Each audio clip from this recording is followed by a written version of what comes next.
कि अरे निमिया की डरिया मैया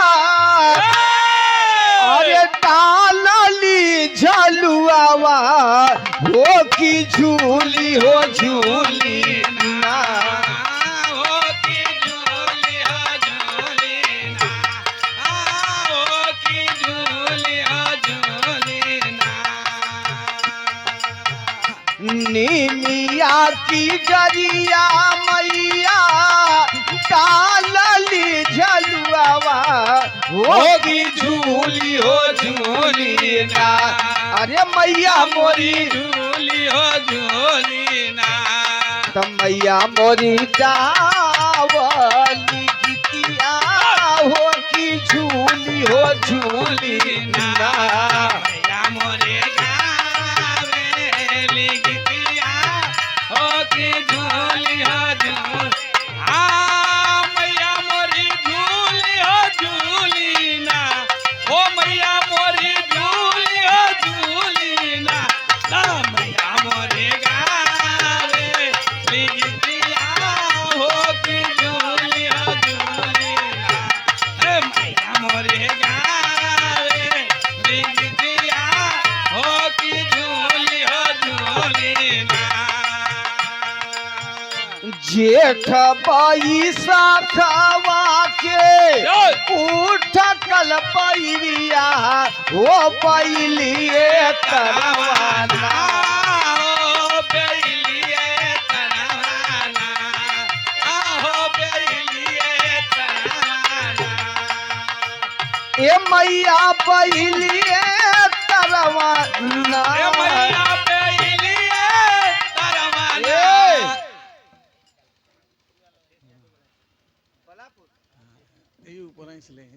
बहुत ही प्यारा आशीर्वाद आहा अखिलेश यादव बलापुर वाह बाबूजी ए बाबू ई दुल्हा का लगबा आप जीजा चाचा ई बलापुर कहाँ कसिया बलापुर की ज्ञानपुर बलापुर कसियापुर बलापुर अच्छा अच्छा दूल्हे राजा के चाचा जैसे परिचय जब बतौबे यही माया हो वाह और यही नाम हो ई नाम हो हाँ ई माया के पीछे हाँ आपका नाम जुटा बा वाह ई मालूम होए किस महफिल में दूल्हे राजा के साथ उनकर चाचा आई हैं उनका जीजा आई हैं उनकर फूफा आई हैं वाह उनकर मामा आए हैं मौसा आए हैं ई चाचा जी के तरफ से दूल्हे राजा के चाचा के तरफ से बलापुर के धरती से 101 रुपए का आशीर्वाद आया है श्री श्री 1008 मठ अड़गड़ानंद स्वामी जी की कृपा बर और वधू के जिंदगी में हमेशा सूर्य और चंद्रमा के समान इनके जिंदगी में एक नई रोशनी पैदा होती रहे। जब माई बहन से लोग गावलीन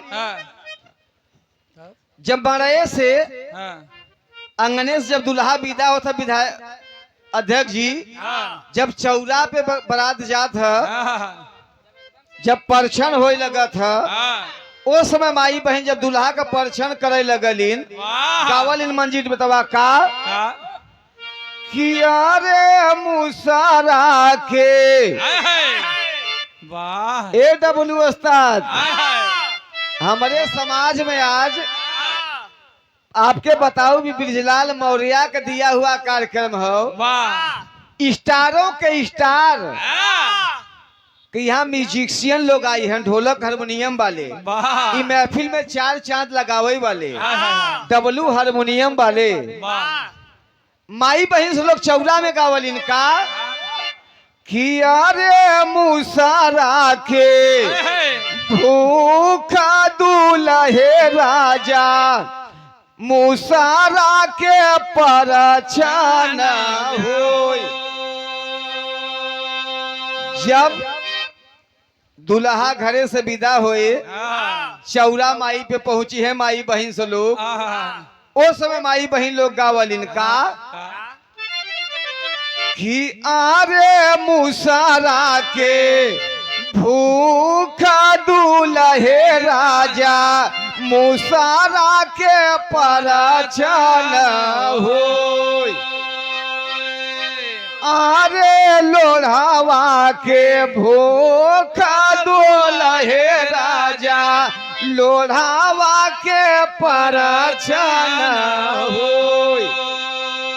डब्बू उस्ताद हाय हाय हाय। एके बजायू सकत है। हाँ, बड़ा ई माई बहन से लोग गावले, हाँ। लेकिन जब दद्दा राम कैलाश गावे का हो उनका ढोलक हारमोनिया वाले बजावे। हाय हाय हाय। रजका लल्ला तो हूँ उसमें प्रयास कर। हाँ बारे दद्दा।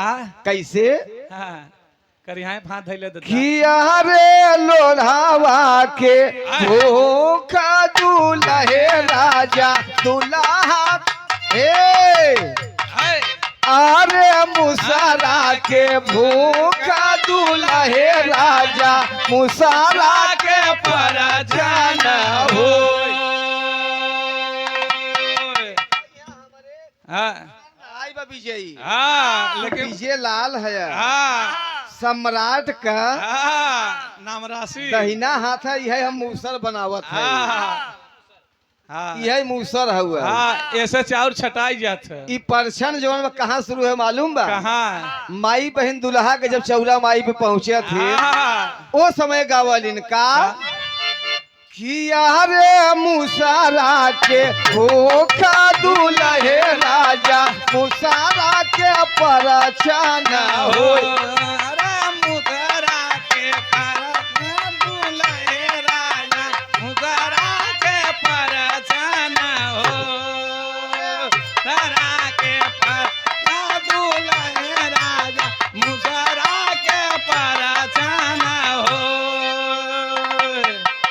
माई बहन से लोग गावली हाँ बचा रहे भाई।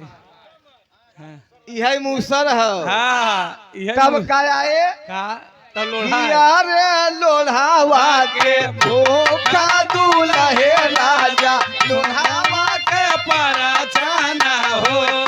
अरे मुकावा के परछन दुल्हे राजा लोढ़ावा के परछन हो। लोढ़ावा के भूखला दुल्हे राजा लोढ़ावा के परछन हो। जब शादी बियाह होत है हाँ कि बेटवा कुल IAS DAS चपरासी बन जाए अधिकारी बन जाए हाँ तब यह है कि ना लोढ़ा मुसर देख लेकिन लोढ़ा या मूसर तो के हाँ सहे कभू भुलाया मत। वाह तब जौन बा माई बहन फुआ गावलिन का कचरे कचरे किया रे सुपावा के भूखा दुल्हे राजा सुपावा के परछन होई। अरे दुलावा के भूखला दुल्हे राजा सुपावा के परछन हो। आरे सुपावा के भूख भूखला दुल्हे राजा सुपावा के परछन हो। ई माई बहन का गीत है। हाँ यानी गृहस्थी के जितना सामग्री बा हाँ उ सब लोग बांध देले, लास्ट में बुलाई लेथिन। लेकिन माई बहन से लोग गावलिन पहले के लाइन पछड़ा के लाइन में का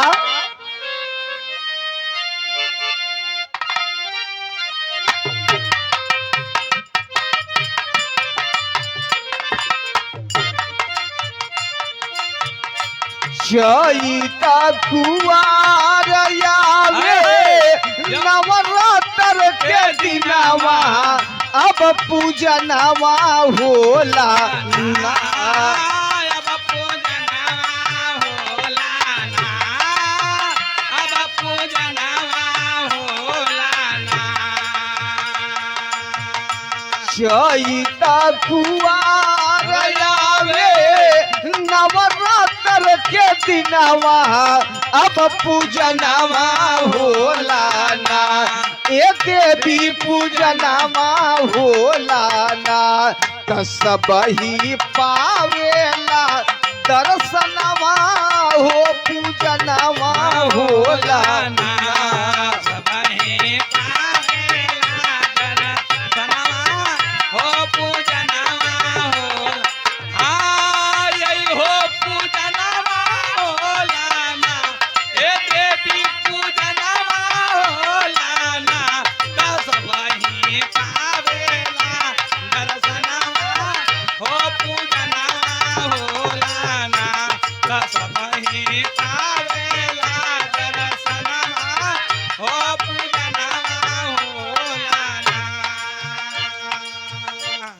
लोग कहते हैं हाँ, कि चैत कुआर आवे नवरात्र का दिनवा वो पूजनवा हो लाना। वाह ए बदे माता कबहू कुमाता न होली, वाह लेकिन एक वर्ष में 2 माह ऐसा आता है वाह कि माता रानी अपने भक्तों के आंगन में स्वयं चल करके आती है, दर्शन देने का कार्य करती हाय हाय है। हाय गीत के अगली लाइन में का नाम है का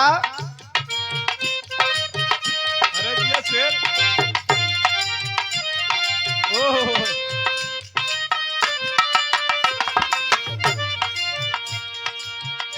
अढ़उल का फुलवा माई के गारवा के हरवा अब पूजनवा होला ना। अब पूजनवा होला ना हे मैया पूजनवा होला ना ए देवी पूजनवा होला ना। हे देवी पूजनवा होला ना हे देवी पूजनवा होला ना ए मैया पूजनवा होला ना त सबही पावेला दर्शनवा हो पूजनवा होला ना। वही पावेला दर्शनवा हो पूजनवा होला ना रस वही पावेला दर्शनवा हो पूजनवा आय हो पूजनवा होला ना हे मैया पूजनवा होला ना ये। दर्शनवा हो पूजनवा होला ना हे शहीद होखे या कुआर, हाँ। माता रानी स्वयं आती है, अपने भक्तों को दर्शन देती हैं। हाय हाय हाय माता रानी के अगर सबसे बड़ा प्रिय कोई अच्छा चीज है हाय हाय हाय वो होता है अड़हुल का फूल। वाह माई के महिमा के बारे में हाँ। लोग कहते हैं कि एक वर्ष में 365 दिन होता है, वाह अगर कहीं लीप ईयर लग गया हाय हाय हाय तो 366 दिन हो जाता है। वाह लेकिन अगर माई और बाप के हाँ, महिमा के बारे में बखानल जाए वाह ई कबहू ओराई ना। वाह चाहे गाँव लास्ट में खानदान का परिचय है। हाँ। आई मास्टर साहब कैसे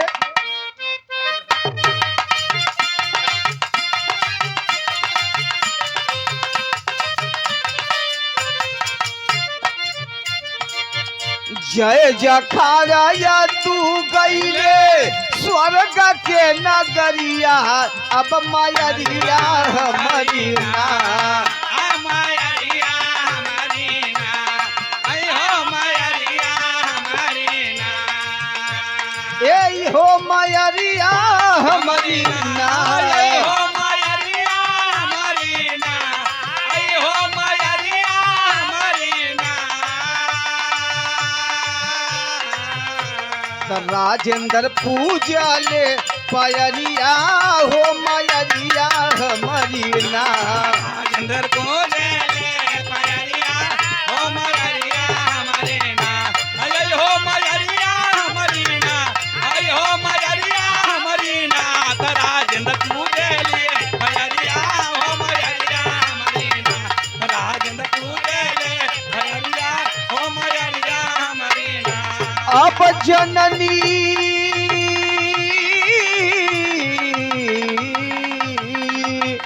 मैया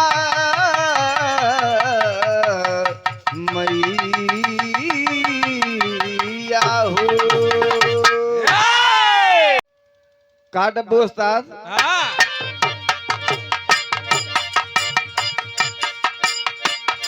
राबुर हाथे बार इजतिए कदोर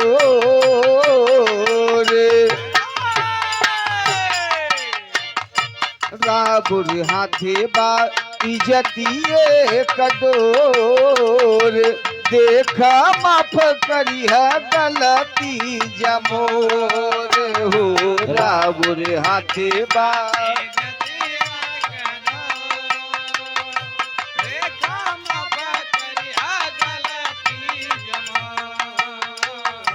राहुल हाथे बा ए जतिया का दो देख देखा माफ करिया गलती जमा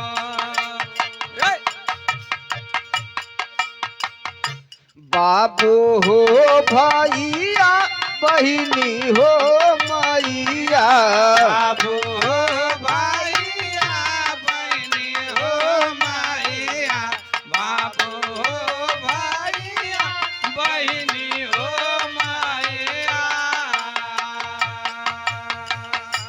राबुर हाथे बा राबुर हाथे बा इज्जतिए कदोर देखा माफ करिया गलती जमोर राबुर हाथे बा इज्जतिए कदोर देखा माफ करिया गलती जमोर राहुल हाथे बा इज्जतिए कदोर देखा माफ करिया गलती जमोर जियो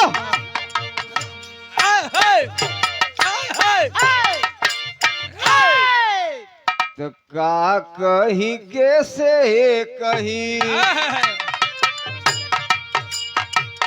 का कही कैसे कही केहू का पति आई जी केहू का पति आई फुलावा के छुआते भर मरी जाई हो भर मरी जाई कहाँ कहीं से कहीं केहू का पापी आए दे केहू का पापी आए दे फूलवा के धुआ दे भर मर जाई जी भर मर जाए ये मित्रलोक का सच्चाई है माँ ई जितना लोग बारात में बैठल बारा कहीं ओसे कई गुना ज्यादा बारात में ये जनसंख्या लगभग 25-50-100 लोग हो गए आप सब लेकिन इस बारात को सजाने के लिए एक कलाकारों के माई बाप भगवान चाहे वो छोटा कलाकार हो या बड़ा सोशल मीडिया के माध्यम से जो कि यहाँ पे 2-2 चैनल के मालिक यहाँ पे अपना कैमरा लगाए हुए हैं यूपी सम्राट म्यूजिक और पहलवान म्यूजिक का 2-2 चैनल लगा हुआ है। न जाने कितने मिलियन में न जाने कितने लाख में इस गीत को देखेंगे। मैं आप लोगों को बहुत बहुत धन्यवाद देना चाहता हूँ। ये सच्चाई है। क्या यही लोग कलाकारों को जमीन से उठाकर मार्केट में ऊंचाई तक पहुंचाने का कार्य करते हैं। बहुत बहुत धन्यवाद आप सबको, यूपी सम्राट म्यूजिक और मंजीत बाबू पहलवान म्यूजिक को धन्यवाद देना चाहता हूँ। इस सच्चाई का है का कही कैसे कही केहू का पति आई जी केहू का पति आई फुलावा के छुआते वर मरी जाई हो वर मरी जाई का कही कैसे कही केहू का पति आए दे केहू का पति आए दे फुलावा के छुआते वर मर जाए दे वर मर जाए।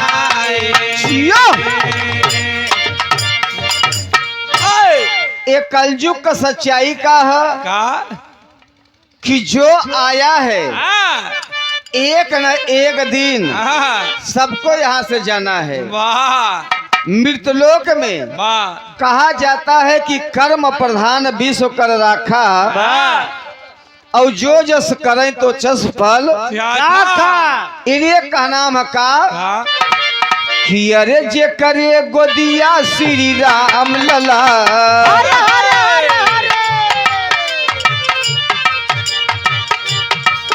जे करे गोदिया श्री राम लला उसकी मतिया भरमाए गई।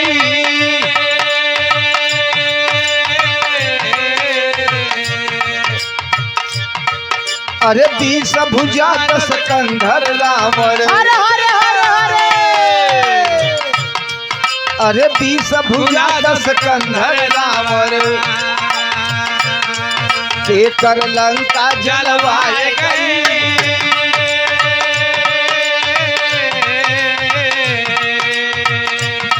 रथिया जे कर श्री भगवान हाके, रथिया जे कर श्री भगवान हाके, उसका अभिमन्यु चला गया।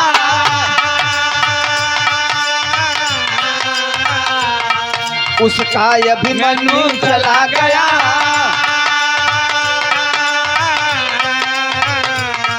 अरे संत महर्षि अवतारी के मधुर मनोहर चला गया। महर्षि अवतारी के मधुर मनोहर चला गया।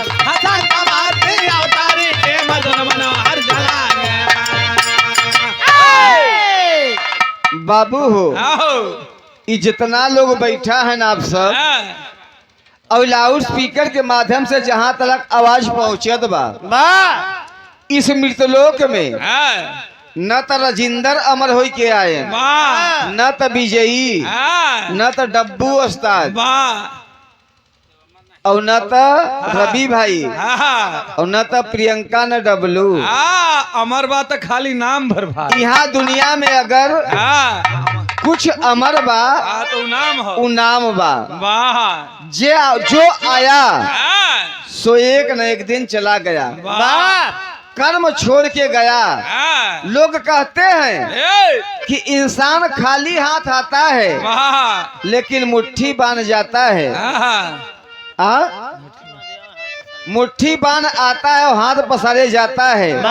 लेकिन मैं कहता हूँ कि आदमी मुट्ठी बांध करके आता है और यहाँ से कुछ न कुछ लेकर के जरूर जाता है। जैसे सुभाष चंद्र बोस, चंद्रशेखर आजाद, महात्मा गांधी, पंडित जवाहरलाल नेहरू, डॉक्टर भीमराव अंबेडकर जी, सावित्रीबाई फूले, ये लोग दुनिया में ना बारे, लेकिन उनकर करनी और कथनी ये दुनिया में अमर बा। हम अब आप रहब या न रहब, लेकिन ये दुनिया में नाम रहे। स्वर्गीय दादा या पंधारी, यही हमारे नटवा लाला नगर से ये दुनिया के छोड़ के चली गए, लेकिन उनका नाम अमर बा। कर्म ही प्रधान है। ये बेदे का नाम है का कहीं कैसे कहिए, कहा कहीं कैसे कही, केहू का पति आई जी, केहू का पति आई, फुलावा के छुआते भवर मरी जाई हो, भवर मरी जाई। का कहीं कैसे कही, केहू का पति आए दे, केहू का पति आए दे, फुलावा के छुआते भवर मर जाए, भवर मर जाए। जियो ये मृतलोक की सच्चाई है। समय काफी हो गया बा और लगभग मैं धन्यवाद देना चाहता हूँ ये बारात के मलिकार के। जगदरी से जो बारात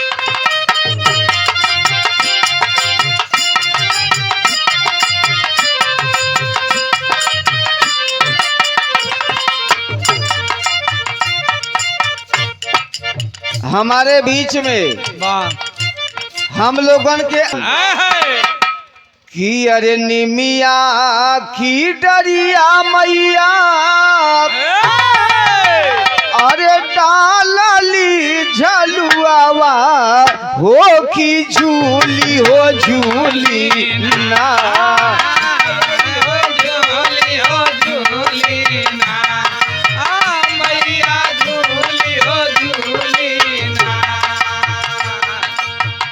निमिया की डरिया मैया डालली झलुआवा हो की झूली हो झूली ना,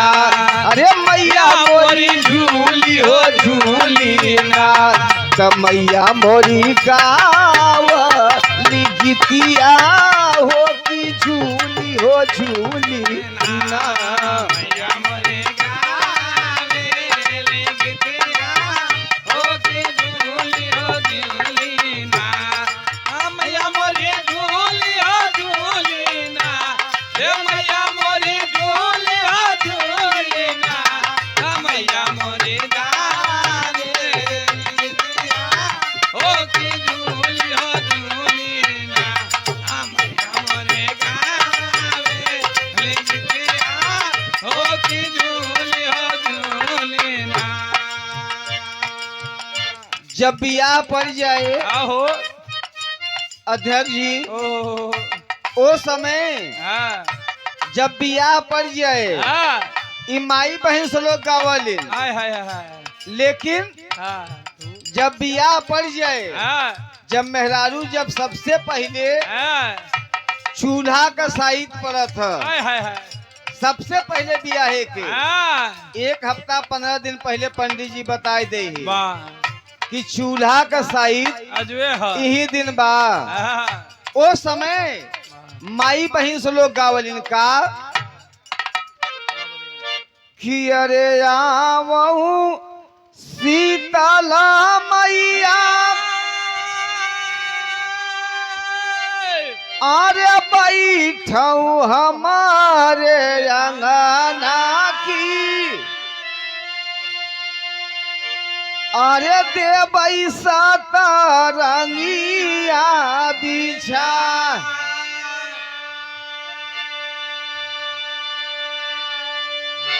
माई बहन से लोग गावलिन जब चूल्हा का माटी खनाई जाइ है और माटी लेके आई है वही दिना से गीत गौनई शुरू हो जाता है।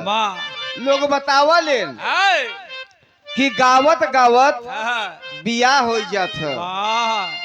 माई बहन से लोग हमारी यहाँ गावलिन का कि अरे आवऊ शीतला मैया अरे बैठऊ हमारे अंगना की देवई सतरंगिया बिछा। गैया के गोबर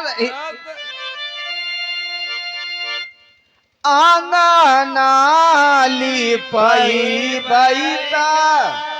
भैया 1 मिनट पैसा बोल भाई बहुत बहुत रुपए का आशीर्वाद। आवऊ शीतला मैया अरे बैठऊ हमारे अंगना की देवई सतरंगिया बिछा। गुड़ावायऊ घियाना के हो मिया करऊ बैता धुआं नाया कासा मेरा।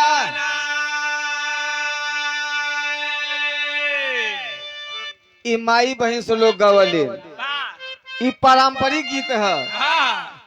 लेकिन जब चूल्हा डाले लगल मेहरारू ओ समय माई बहन से लोग गावलिन का कि कहवा का माटी आऊ कहाँ के कुदरियाता के हो माटिया कोड़न जा।